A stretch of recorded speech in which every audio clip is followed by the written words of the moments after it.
I was not the Prime Minister who was afraid of talking to the press. 1991ஆம் ஆண்டு இந்திய பொருளாதாரத்தில் மன்மோகன் சிங் செய்த அற்புதம் என்ன? திவாலாகி கொண்டிருந்த நாட்டை ஒற்றை மனிதராக அவர் தூக்கி நிறுத்தியது எப்படி? எந்த ஒரு நாடும் பொருளாதார ஸ்திரத்தன்மையோடு இருக்க குறைந்தபட்சம் 3 மாதங்கள் இறக்குமதிகளுக்கு செலுத்தும் அளவுக்கு அந்நிய செலாவணியை கையிருப்பாக வைத்திருக்க வேண்டும்.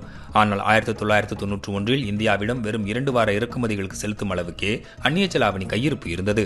அதாவது கிட்டத்தட்ட நாடு திவாலாகி கொண்டிருந்தது. இந்நிலையில் யாரும் எதிர்பாராத வகையில் எந்த அரசியல் பின்புலமும் இல்லாத மன்மோகன் சிங்கை நிதியமைச்சராக்கினார் நரசிம்மராவ்.